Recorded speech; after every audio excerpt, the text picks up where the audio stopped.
बोलो श्री कृष्ण भगवान की जय हो। भागवत गीता की जय। भागवत गीता में 5वां अध्याय समदर्शी के रूप को कहित हूँ पहचान। हे कुंती सुध ध्यान से सुने लगा कर कान। ब्राह्मण गैया समान में देखे मेरा रूप। हाथी और विद्वान सम सम निर्बल और भूप। मूढ़ चतुर सम जानते वेजर समतन। धनवान ऐसा समदर्शी पुरुष मोको अति प्रिय मान। इति पंचम अध्याय में कहते भगवान योग और समदर्शी सीत सम पांडो तू जान। बोलो श्री कृष्ण भगवान की जय हो। 5वां अध्याय कर्म संन्यास योग। गीता में अर्जुन ने पूछा कि हे केशव, त्याग कर्म और फल रहित कर्म की श्रेष्ठता का आपने बखान किया है, फिर भी इसे में से अति कल्याणकारी कर्म कौन सा है जिससे मेरा कल्याण हो सके, वह आप मुझे बतलाएं। इस पर श्री कृष्ण बोले कि हे अर्जुन, त्याग कर्म और फल रहित कर्म की श्रेष्ठता एक समान है, लेकिन निष्काम कर्म साधन की सरलता के कारण श्रेष्ठ माना गया है। हे कुंती, जो प्राणी इस रहस्य को जानता है वह दुख एवं सुख से रहित सन्यासी प्रवृत्ति का होता है। हे पार्थ, जो प्राणी संख्याय और कर्म योग में भेद करता है वह मूर्ख, वह अज्ञानी है। जिससे मेरा ज्ञान हो उसके लिए गोष्ठी एवं कथा वार्ता करना कोई कठिन कार्य नहीं है। हे धनुधर, संसार के मोह तथा सभी कामनाओं को देह और मन से त्यागने का ही नाम संन्यास है। जब तक प्राणी ब्रह्म योग से नहीं जुड़ेगा उसके लिए संन्यास पाना दुष्कार है। समरण योग से बंधा सन्यासी अति शीघ्र परम ब्रह्मा को प्राप्त होता है। निष्काम कर्म के बिना संन्यास कर्म का होना असंभव है तथा निष्काम कर्म द्वारा ही परम तत्व की प्राप्ति सरलता से हो जाती है। निष्काम कर्मी सभी प्राणियों में एक ही तत्व को मानकर निष्काम भाव से कर्म करते हुए भी निर्लिप्त रहता है। अंत उसे कर्मों का दोष नहीं बयानता। जैसे जल में कमल निर्लिप्त रहता है वैसे ही वह प्राणी भी वासना से निर्लिप्त रहता है। हे अर्जुन, जो तत्व ज्ञानी है, इंद्रियों को वश में किए हुए हैं और स्वयं को कर्ता न मानकर मुझ में तथा मेरे सत्य रूप में ही लीन रहते हैं, वही प्राणी सबसे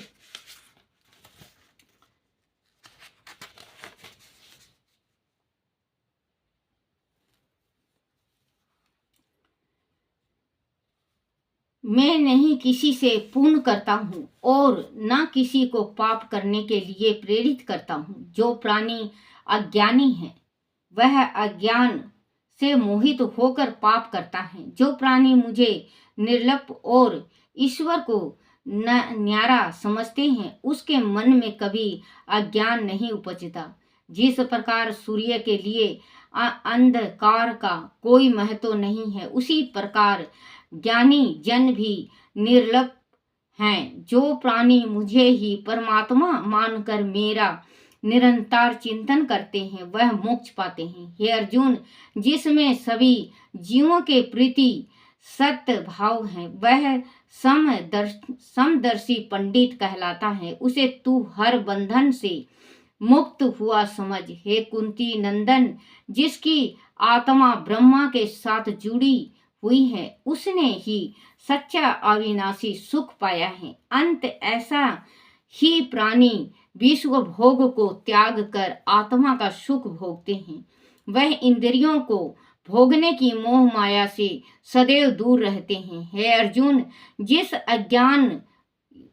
जिस ज्ञानवान प्राणी को काम क्रोध नहीं उपजता उसका जन्म पूर्ण नहीं होता। जो योगी अंतरात्मा के आनंद से आनंदित रहते हैं और अंत ज्योतिष से ही प्रकाशमान है, वह ब्रह्म रूप होकर ब्रह्मा को प्राप्त होते हैं। जो सृष्टिगत प्रपंचों से विमुख होकर इंद्रियों को वश में करके भुवों के मध्य ध्यान केंद्रित करके प्राण और अपना आयु को अपने अंदर समाकर मन विवेक तथा इंद्रियों को जीत लेते हैं और क्रोध को त्याग कर सदैव ब्रह्म का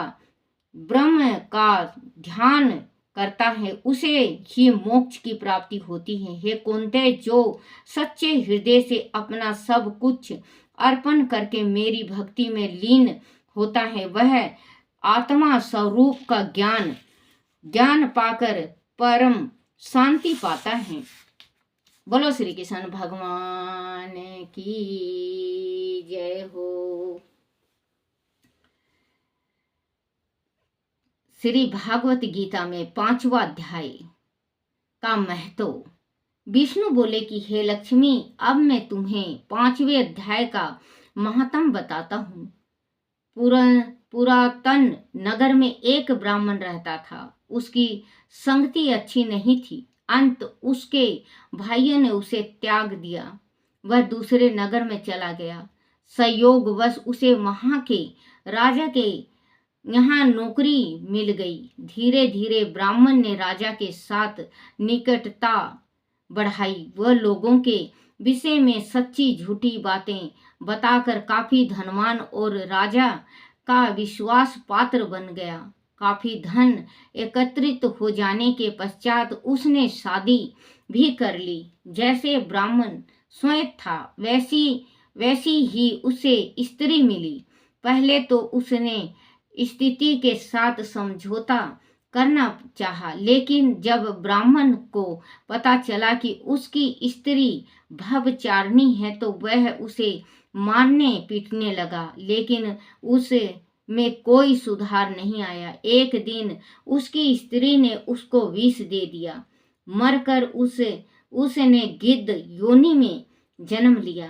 बाद में ब्राह्मण की स्त्री भी मर गई और उसने तोती की योनि में जन्म लिया। वह वन में एक तोते के साथ उसकी स्त्री के रूप में रहने लगी।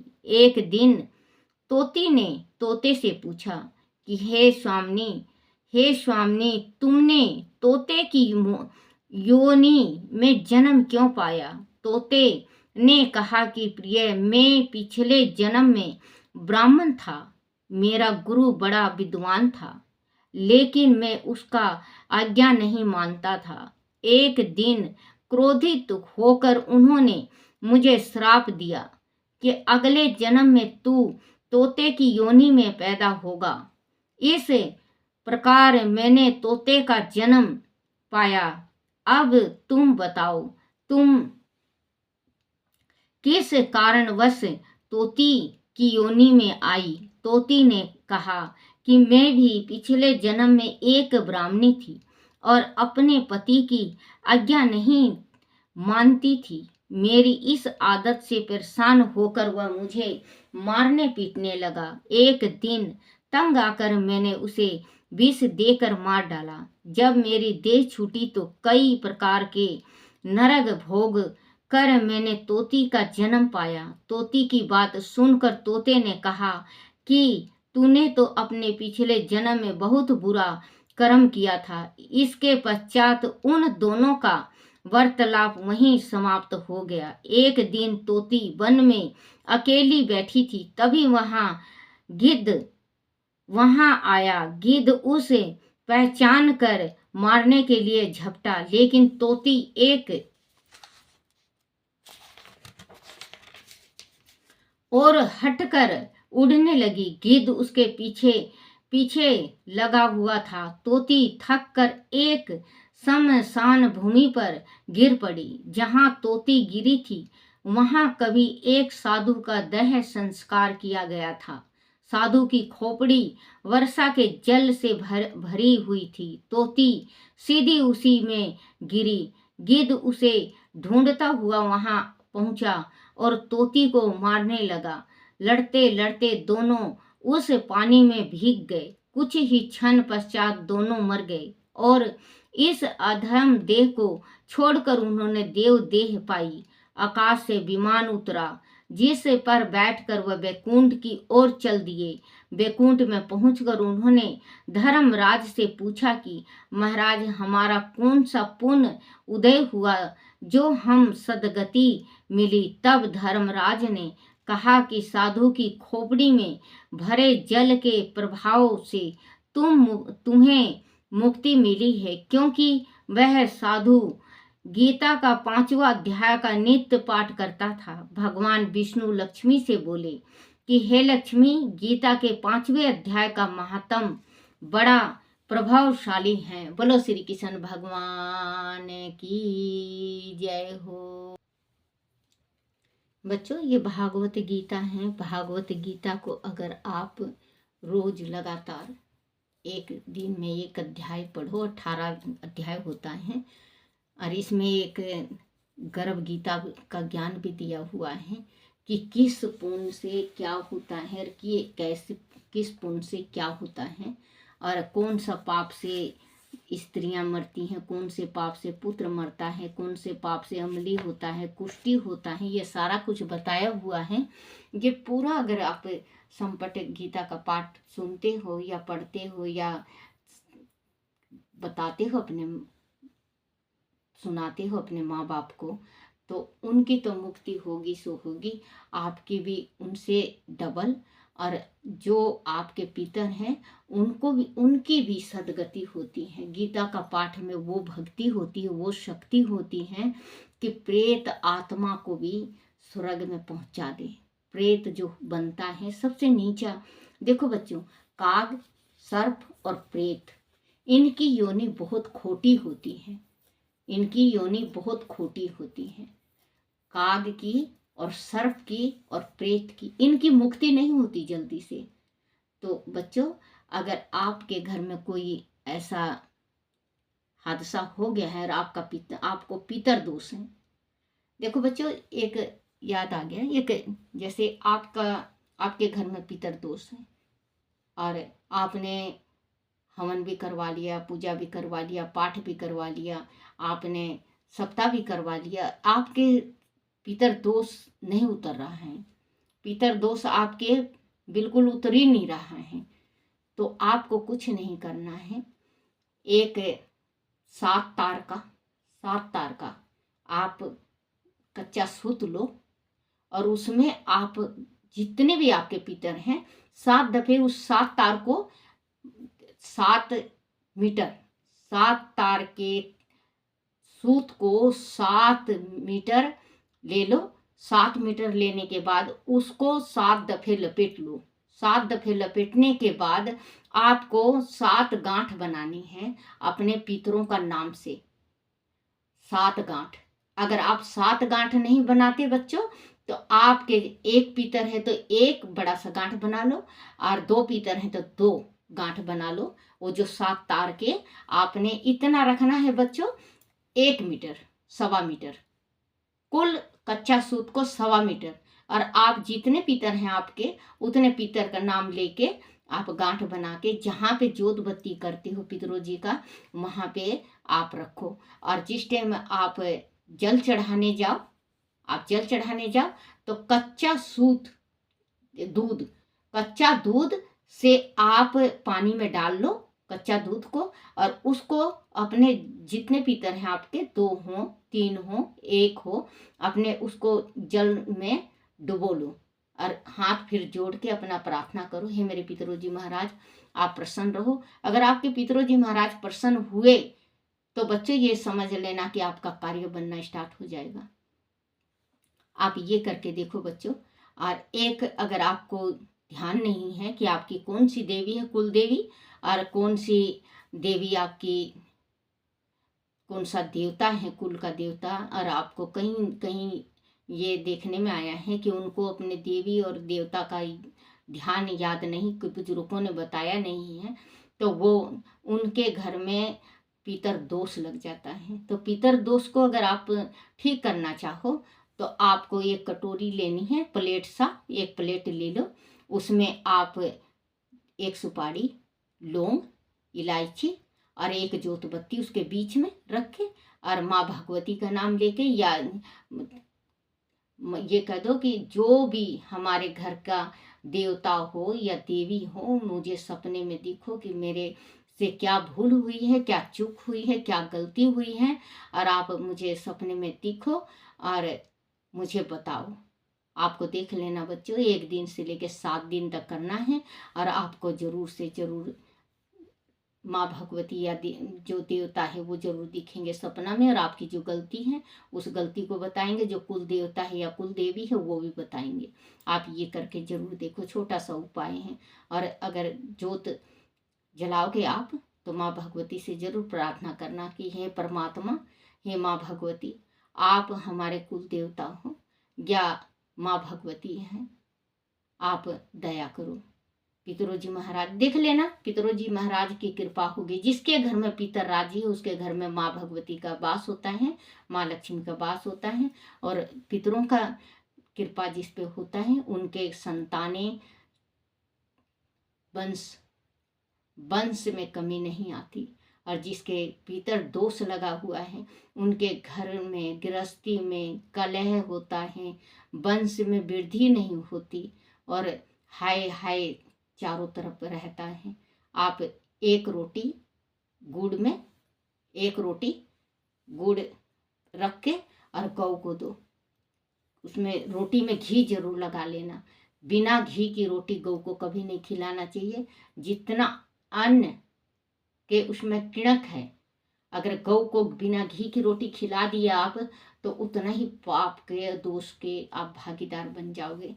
आप घी लगा के और गुड़ रख के और फिर गौ को खिलाओ, और गौ को खिलाओ तो आप गौ के मुंह है उसमें आपको मुंह में या माथे में निचकारना नहीं है। अगर आप गौशील हैं, गौ नहीं मारती, तो आप जो पीछे इतना बड़ा कूप सा निकला हुआ है उस पूंछ तक, वहाँ 2-3 दफे अपने मनोकामना करके और आप हाथ फेर सकते हो, आपकी मनोकामना पूर्ण होगा। आप ये छोटा छोटा उपाय करके देखो बच्चों, आपका मनोकामना जरूर पूर्ण होगा। और आपको अच्छा लगे तो बच्चों कमेंट जरूर किया करो कि दादी अच्छा है, क्योंकि मैं अनपढ़ हूँ बच्चों। अगर मेरे से कोई भूल हो जाए तो मुझे माफ़ कर देना।